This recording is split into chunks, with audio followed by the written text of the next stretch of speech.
Okay, सो हम लोग देखेंगे यहाँ पर। देखो, क्या होता है कि सबसे पहले मैं आपको बताता हूँ, इसके अंदर हम लोग रीटेस्टिंग कॉन्सेप्ट की बात कर रहे हैं। अबे यार, ये ग्रीन कहाँ से आ गया? MMC retesting concepts. इसमें क्या होता है कि हम लोग ट्रेंड के साथ फ्लो करते हैं। ठीक है, it means going with the trend.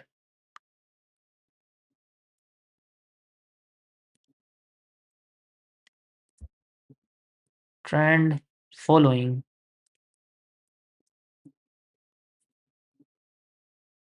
जैसे मान लो हमारी मार्केट जो है वो इस तरीके से चल रही है।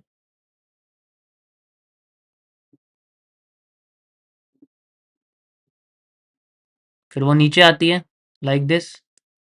ठीक है, नीचे आने के बाद फिर वो ऊपर जाती है मान लो, और फिर वो नीचे आ जाती है, एंड देन इस तरीके से एक दोबारा से स्ट्रक्चर बन जाता है। अब यहाँ कई सारे हाईज बनते हैं, कई सारे लोज बनते हैं। तो लेट से मैं आपसे कहता हूँ कि भाई यहाँ पर हमारे सामने कैंडल स्टिक्स हैं हाई पर। ठीक है, हमारे सामने यहाँ पर बना हुआ है, लेट से मैं आपसे कहता हूँ कि एक शूटिंग स्टार है। ठीक है, यहाँ बना हुआ है, यहाँ पर भी एक शूटिंग स्टार है, यहाँ बना हुआ है, रेड कलर का होता है। अब क्या करना है, हमारे जो ब्रेकआउट है वो इनकी कैंडल की बॉडी की क्लोजिंग से ऊपर रहेगा। ये हमारा रियल ब्रेकआउट होता है, और ये हमारे सामने मतलब एक तरह से ये भी एक ब्रेकआउट होता है। दोनों ही होते हैं, मतलब इससे ऊपर ही बॉडी क्लोज कर दी उसे भी मानते हैं हम लोग, इससे ऊपर भी कर दी उसे भी मानते हैं। बट मेजोरिटी रहती है कि इससे ऊपर कर देगी विक से तो ज़्यादा रियल रहती है। अब मार्केट क्या कर रही है, दोबारा से अपने आप को नीचे लेके जा रही है और एकदम से फिर बाद में बूस्ट कर रही है। आपने देखा होगा, इसे हम लोग एफएमएफआर कह सकते हैं। ये पैरेलल चैनल है, यहाँ से यहाँ तक की सप्लाई लगा दी, मार्केट इज गोइंग अप। अब यहाँ से मार्केट जैसे ही हमें अपनी जो बॉडी है वो यहाँ से क्लोज करती हुई दिखती है, लेट्स से एक बड़ी सी मारूबोजू ग्रीन कलर की यहाँ बन जाती है। ठीक है, और फिर मार्केट हमें कंटिन्यू करती हुई दिखती है। अब जो नेक्स्ट पोर्शन रहेगा वो क्या रहेगा कि भाई हमें मार्केट के रिटेस्टिंग जोन को यूज करना है। अब मार्केट में कई सारे रिटेस्टिंग जोन होते हैं, बहुत सारे होते हैं, एक नहीं होता, काफी सारे रिटेस्टिंग जोन। तो हम सभी रिटेस्टिंग जोन को जनरली यूज कर सकते हैं। मैंने आपको रिसेंट का बताया कि इसी की वजह से मार्केट हमारी ऊपर गई थी। ठीक है, अब मार्केट ऊपर चली गई, अब मार्केट आने वाली है नीचे, नीचे आने वाली है। तो हमारे सामने जो बॉडी वाली लाइन है, ध्यान से सुनना मैंने क्या बोला, बॉडी वाली जो लाइन है, बॉडी वाली लाइन से ऊपर मार्केट हो जाती है ओवरबॉट कंडीशन में। You can also see, RSI का एक कॉन्सेप्ट है, आरएसआई बोलते हैं इसको भी एक तरह से। This is the overbought condition.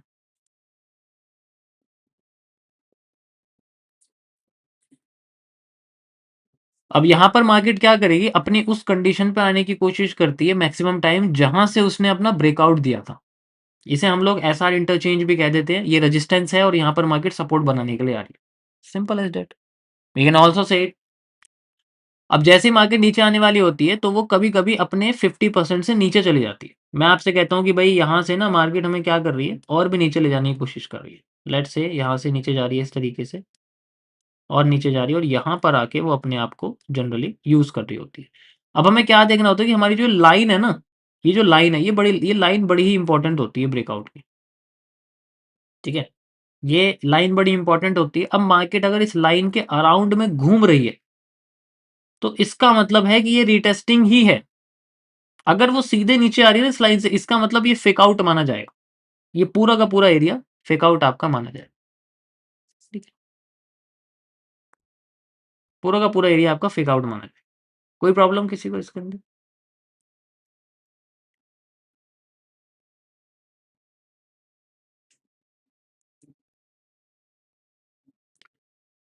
क्या होगा, मार्केट यहाँ कंसोलिडेट करने लग जाएगी, विक बनेगी इस तरीके से, लेकिन किसी एक डायरेक्शन में जाना शुरू नहीं करेगी, और फिर बाद में वो अपनी डायरेक्शन यहाँ से ऊपर ले जाती है।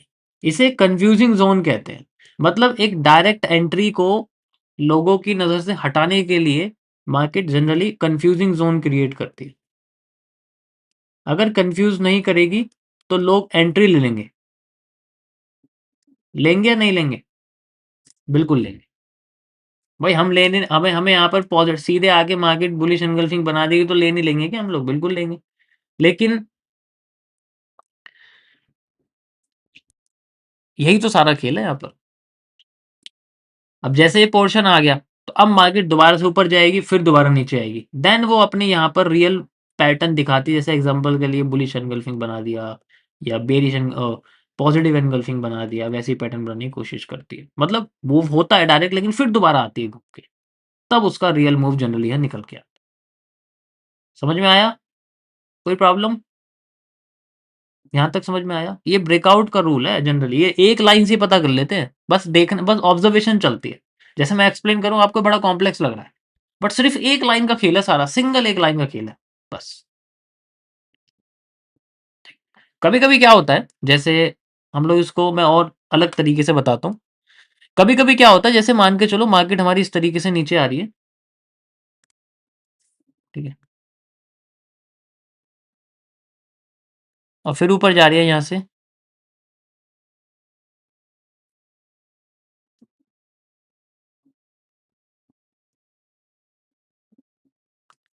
अब ऊपर की साइड तो जा रही है, लेकिन नीचे के लो ब्रेक नहीं हो रहे। अब मैंने क्या बोला आपसे कि भाई यहाँ पर हमारा एक ब्रेकडाउन है, और यहाँ कैंडल की बॉडी है जिसको हम लोग सबसे मेन मानेंगे।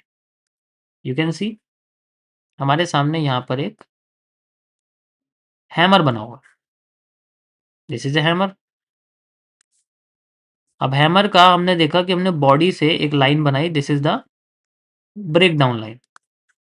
यस और नो?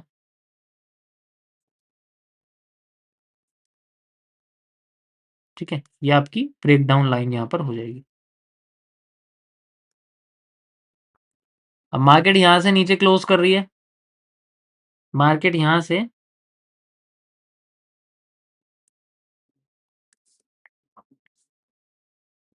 कैंडल की बॉडी क्लोज कर देती है डायरेक्ट। डायरेक्ट एक ही कैंडल में ब्रेक करा और फिर बाद में कंटिन्यू कर रही है। ऐसे केस में मार्केट के रिकवर करने की, अपने एग्जिस्टिंग पार्ट पे आने की संभावना सिर्फ 20% या 18% होती है। मतलब ना के बराबर आप समझो, अगर इस तरीके का केस होता है, क्योंकि ये एक ऐसा पोर्शन है जो मार्केट में रिकवरी अपने जोन पे आने पे मतलब नहीं होती। ऐसे में हमें रिटेस्टिंग नहीं मिलेगी। तो ऐसे ऐसे पार्ट में हमें सीधे कंटिन्यूशन मिलता है। ठीक है, इसमें ऐसे पार्ट में सिर्फ हमें कंटिन्यूशन मिल सकता है। अब इससे एक चीज पता चलती है कि भाई यहाँ पर हमें ब्रेकआउट पे ही मिलेगा। अगर एंट्री होती तो ब्रेकआउट ही होती, वरना रिटेस्टिंग नहीं मिल सकती। और मोस्ट ऑफ द टाइम आपको ऐसा ही देखने को मिलेगा। यही सेम चीज बुल साइड में होता है, यही सेम चीज बेयर साइड में होता है। तो ये स्ट्रक्चर बहुत इंपॉर्टेंट है, ध्यान देना। कोई भी एक लो ब्रेक नहीं हुआ तो भाई मार्केट के रिटेस्ट करने की संभावना बहुत कम हो जाती है। ठीक है, नहीं एफ एम एफ आर नहीं कर सकते आप इसमें। एफ एम एफ आर तो यही है, यहाँ से लेके यहाँ, वो तो आपको ऑलरेडी ट्रेंड के साथ आ रहा है। मैं इसको आपको चार्ट पे दिखाता हूँ, वहां से इजीली समझ में आ जाएगा।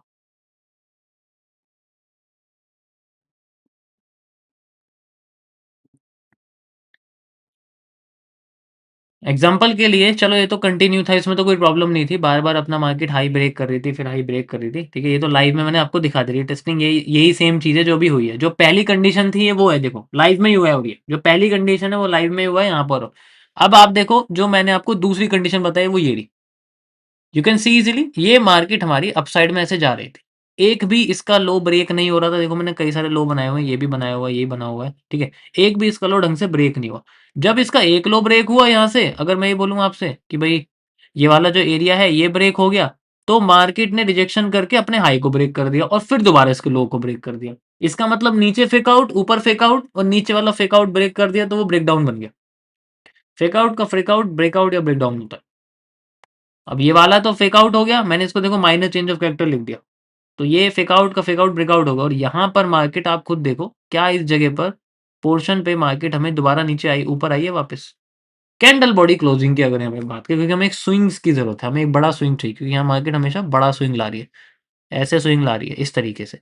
तो हमें अगर स्विंग की जरूरत है तो हमें यहाँ पर जनरली बड़ा स्विंग चाहिए। अब जब छोटा गया, छोटा सा तो आ गया, इसे यूज कर सकते हैं, ऐसे थोड़ी यूज कर लेंगे इसको, ऐसे नहीं यूज कर सकते ना, बड़ा स्विंग चाहिए।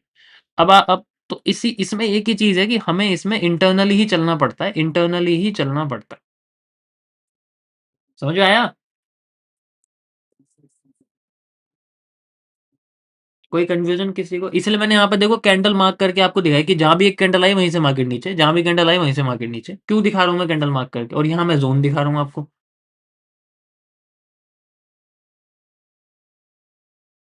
कैंडल के ऊपर वीक नहीं आई इस वजह से।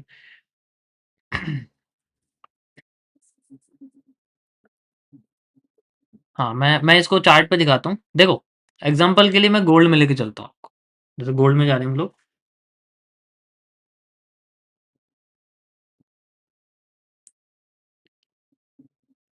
ये तब होता है जब मार्केट में ना किसी एक साइड में जनरली मतलब हाइज वगैरह लोज वगैरह ना ब्रेक नहीं होते जनरली। आप कह सकते हो। सो यू कैन सी, जैसे कि ये देखो, ये एक बहुत कंसोलिडेटेड एरिया है। यहाँ पर आपको दिख रहा होगा, बहुत कंसोलिडेटेड एरिया है। एकदम एक जगह पे। सेम यहाँ पर है, देखो यहाँ पर भी कंसोलिडेटेड एरिया, लेकिन ये स्विंग्स में है। दिस इज इन स्विंग्स, तो इसमें कोई प्रॉब्लम नहीं है। तो यहाँ थोड़ी-सी रिटेस्टिंग आई भी है, लेकिन उतनी नहीं है। यहाँ पर आप देखो, यहाँ थोड़ी ज़्यादा है, तो यहाँ बिल्कुल भी रिटेस्टिंग नहीं है। तो जितना ज़्यादा स्ट्रक्चर कंडेंस होगा, जितना ज़्यादा स्ट्रक्चर कंडेंस होगा और उसमें इस तरीके से बड़ी फास्ट कैंडल दिखेगी। देखो यहाँ कैंडल का साइज़ देखो आप, आपको नज़र आ जाएगा। ऐसी कैंडल के साइज़ हमेशा ही देखो, यहाँ से मैंने लो लगाया, ये देखो यू कैन सी ईज़िली, और फिर मार्केट हमारी नीचे की साइड आना शुरू कर गई। That is how. सेम चीज़ देखो यहाँ पर भी है। यहाँ पर अगर मैं आपको दिखाऊँ, जैसे मार्केट ने अपना लो ब्रेक किया, लेकिन बॉडी क्लोज नहीं करी, फिर इसी का यहाँ पर आप देखोगे हाई ब्रेक कर दिया विद ए कैंडल, लेकिन मार्केट क्या यहाँ पर आई? नहीं आई ना। दैट इज, तो एक सिंगल लाइन का सारा खेल है। और ये सब डिपेंड करता है आपके पुराने स्ट्रक्चर के ऊपर। वो किस जो जितना कंडेंस होगा उतनी मार्केट रिटेस्टिंग नहीं करेगी। वो जितना खुला हुआ होगा उतनी मार्केट रिटेस्ट करेगी। जैसे अब मैं इस पूरे स्ट्रक्चर की बात करता हूँ। जैसे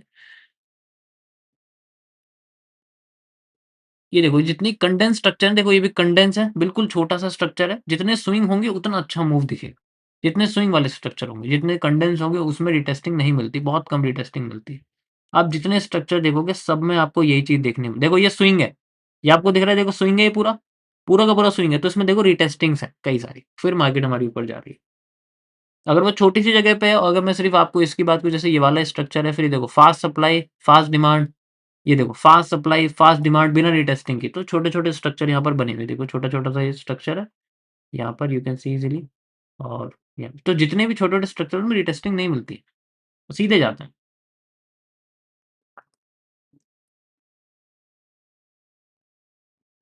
नहीं, एफवीजी तो नहीं, बस यही समझो कि ये लाइन का सारा खेल।